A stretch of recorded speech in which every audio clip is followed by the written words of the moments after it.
Olá, está começando mais uma edição do Jornal Toda Hora. Se você ainda não conseguiu dormir, aproveite para ficar bem informado com as notícias do Brasil e do mundo. E uma revisão oficial do mercado de trabalho dos Estados Unidos por parte do governo mostrou que o ritmo devagar teria começado ainda no fim do governo Joe Biden. Segundo o Departamento do Trabalho, foram 911 mil vagas a menos do que o estimado entre os anos de 2024 e 2025. Os dados de empregos criados entre 1º de abril de 2024 e 31 de março de 2025 foram drasticamente revisados para baixo pelo Departamento de Trabalho dos Estados Unidos. Segundo a Divisão de Estatísticas do Departamento, as empresas americanas criaram 911 mil empregos a menos do que foi inicialmente informado, o que representa uma revisão para baixo de 0,6% para todo o ano fiscal 2024-2025. O número equivale a uma revisão mensal média para baixo de 76 mil empregos em um período que abrange os últimos 10 meses do mandato de Joe Biden e os 2 primeiros de Donald Trump, que começou em janeiro, indicando que o enfraquecimento do mercado de trabalho começou no final do governo democrata. Antes da revisão, o governo estimava que haviam sido criados 1,8 milhão de postos de trabalho durante o período considerado. O departamento ressaltou que o saldo ainda é uma estimativa preliminar e o número final de empregos criados durante o período não será conhecido até fevereiro de 2026.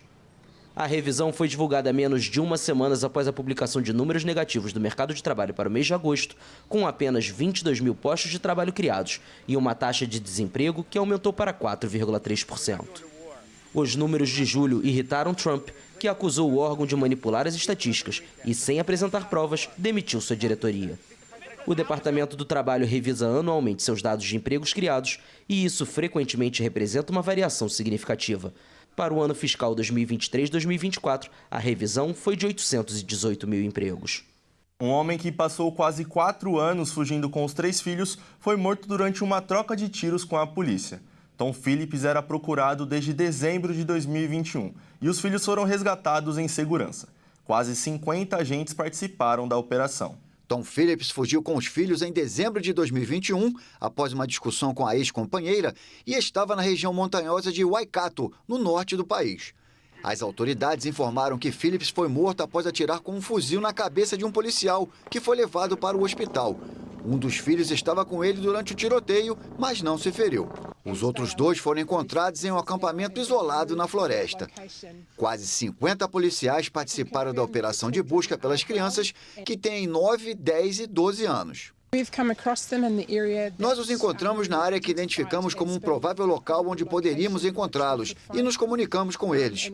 Tudo foi feito com segurança e agora eles estão com nossos policiais. A polícia suspeita que Phillips tenha cometido vários crimes e o acusou de roubo qualificado, lesão corporal grave e porte ilegal de arma de fogo. No mês passado, câmeras de segurança teriam registrado o pai e um dos filhos cometendo furtos em uma loja. O Banco Central fez um levantamento e percebeu que as mulheres e as pessoas que ganham menos pagam mais juros quando pegam dinheiro emprestado. Vamos conferir com o Anderson Nascimento. Um estudo recente do Banco Central revelou que a desigualdade social brasileira também se reflete no acesso ao crédito. Os trabalhadores com menor renda e as mulheres enfrentam juros mais altos em empréstimos pessoais, mesmo quando o risco de inadimplência é retirado da análise. A pesquisa aponta que há uma relação direta entre renda e o custo do crédito. Quanto menor o salário, maior a taxa cobrada pelas instituições financeiras. De acordo com o levantamento, pessoas que recebem entre 1 e 2 salários mínimos chegam a pagar de 28 a 44 pontos percentuais a mais em empréstimos do que quem tem rendimento acima de 20 salários mínimos. A diferença persiste mesmo quando fatores como histórico de crédito e risco de calote são desconsiderados, o que indica que as condições socioeconômicas acabam pesando mais na definição das taxas. Além da renda, o estudo mostrou que as mulheres também sofrem com desigualdades no mercado financeiro. Embora não apresentem maior risco de inadimplência do que os homens, elas pagam em média até 8,2 pontos percentuais a mais em juros no crédito pessoal. Segundo os pesquisadores, não é possível afirmar com precisão as causas dessa disparidade, mas o fenômeno pode estar relacionado a preconceitos estruturais e ao reflexo da diferença salarial entre homens e mulheres. Outro aspecto destacado é que trabalhadores de áreas ligadas às ciências exatas, como engenharia e matemática, eles conseguem acesso a taxas menores, em torno de 1,3 ponto percentual a menos, devido à maior familiaridade com conceitos de educação financeira.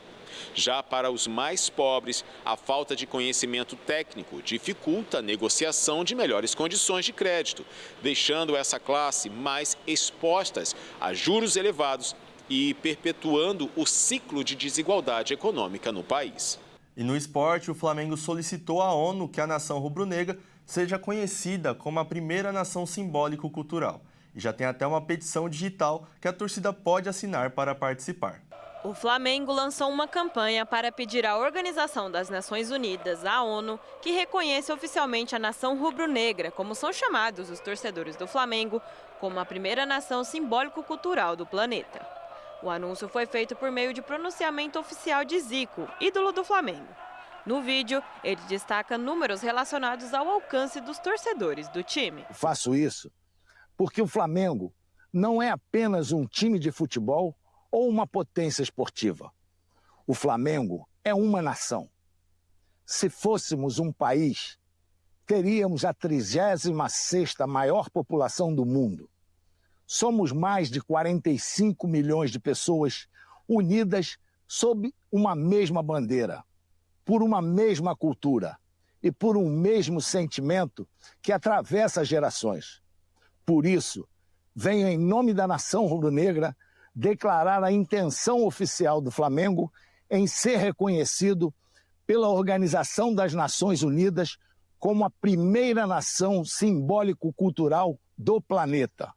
Sim, a nação quer ser reconhecida oficialmente como uma nação. O Flamengo afirma que a ideia de ter sua torcida como a primeira nação simbólico-cultural é para representar a força cultural, social e emocional do clube dentro e fora do Brasil.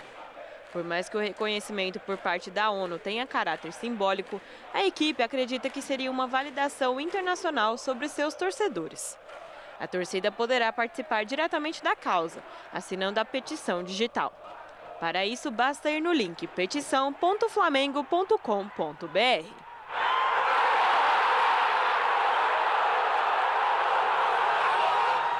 A última edição do Jornal Toda Hora desta madrugada fica por aqui. Acompanhe nosso canal no YouTube, onde você pode conferir todos os nossos jornais e se manter muito bem informado. A próxima edição do Jornal Toda Hora é às 9 horas da manhã. Tenha um bom começo de dia e até mais.